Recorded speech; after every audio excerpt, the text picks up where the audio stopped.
My father always told me I had eyes that were too bright for my own good. Beware, he would say, tucking unruly red curls behind my ears. Those eyes will get you killed one day. At the time I thought he was exaggerating, but his death was swift and brutal, and it was all because of my eyes. The night before he died, an envoy from King Oberon summoned me to the royal hall. They said my father had done the king a great service, and in gratitude, the king wanted to see me. My father warned me then not to trust anyone, but when someone from the king summons you, you don't dare refuse. And so I went. The throne room was vast and empty except for the king and 2 guards at the foot of the stairs leading up to him. My heart pounded in my chest. I hadn't realized how nervous I was until now.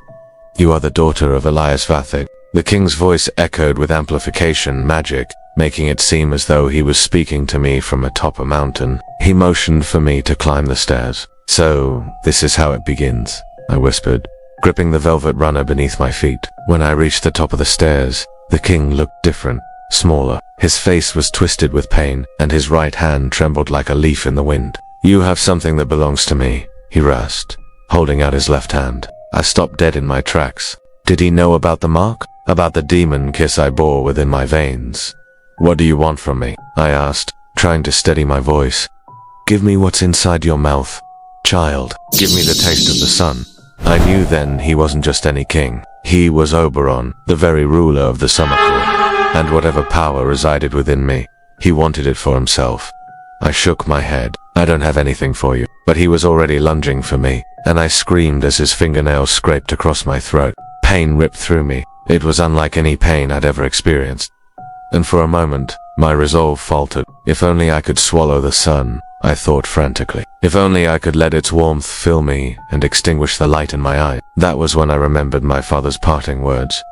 Don't trust anyone. I didn't know how, but I had to stop Oberon from getting what he wanted, not just for myself, but for the sake of everyone he'd hurt in his quest for immortality. Summoning every ounce of strength I possessed, I squeezed my lips together and pushed back against him, refusing to let him take what was mine. But Oberon was a powerful man. I could feel the heat of his magic searing my skin. Trying to pry my mouth open, I clawed at his face, but my fingers met only air as he disappeared. When I finally caught my breath, I realized how badly I'd messed up. If Oberon found a way to amplify my power without the seal I had in place, I might be able to kill him. But if he got inside my head, I wouldn't stand a chance. Hurrying back home, I sealed myself inside my room. My hands trembled. What had I done? How could I have been so stupid? My father was dead. Because of what happened next, I knew I couldn't stay hidden forever. As the days passed, I heard rumors of Oberon's rampage. Anyone who even looked at him the wrong way vanished. Entire villages disappeared overnight. There was no escape. Oberon would find me eventually. So I did the only thing I could think of. I reached out to the demon that lived inside me and pleaded for help. Oh, how the mighty have fallen, the demon rasped, amusement dripping from his words. Now, you come crawling back to me after banishing me to the darkest recesses of your soul. How touching. I ignored him. How can I kill Oberon? I demanded. The demon chuckled.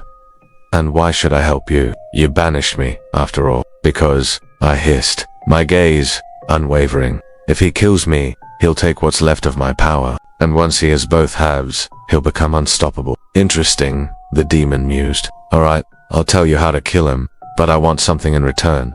What do you want? For you to call me by a name other than demon? I stared at him for a moment.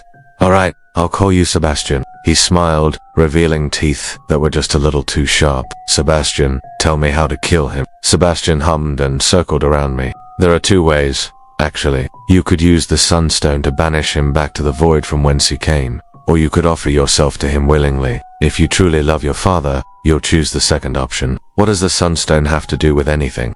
It's the only thing that can contain his power, and if he's amplified, it won't work anymore. But you know all of this already. Why are you stalling? Hurry up. He's almost here. I took a deep breath. I needed to focus. Oberon was close. I could feel his burning gaze upon me like a physical weight pressing down on my shoulders. Sebastian, tell me again how to banish him. Are you sure? Because there's still time to turn back, to bargain with your captor. Tell me, child, which would you rather have, immortality or death? My answer was cut off by the sound of shattering stone. The roof above me caved in, and Oberon stood in the gaping hole, his face twisted with triumph. Finally, he rasped, taking a step into my room. "You're exactly where I thought you'd be. I should have known you couldn't resist me." Taking another step forward, he added, "But don't worry. Soon we'll both be immortal. You and I will rule over the summer court together." He was so close now, and I could feel the heat emanating off his skin like a furnace. He stretched out a hand toward me, and I shrank away, bracing myself against the wall. "Who wants to rule?" I cried. Then the demon within me surged to the surface. In a blink, I was on my feet, my eyes blazing gold. The room grew cold, and Oberon staggered back, fear contorting his face. I poured every ounce of hatred, every memory of pain my father endured into my magic. "Why did you kill my father?" I shrieked, throwing my hands toward the king. "Why did you destroy everything?" A blast of freezing air shot from my mouth, wrapping around Oberon like a shroud, stealing the warmth from his bones. His eyes widened with surprise, then filled with panic. I channeled everything I had into that one attack, and as the magic slammed into him, I watched with satisfaction as his form froze, locking him in a prison of ice. As quickly as it started, it was over. Panting, I slumped to my knees. I had done it. But then the room started to shake. Cracks snaked across the ceiling, and dust rained down from above. The walls crumbled around me. My house was collapsing. Scrambling to my feet, I ran outside, not stopping to look back even once. I wandered for weeks, hiding in the shadows, surviving on what little magic I had left. All the while, the demon within me, Sebastia, taunted me.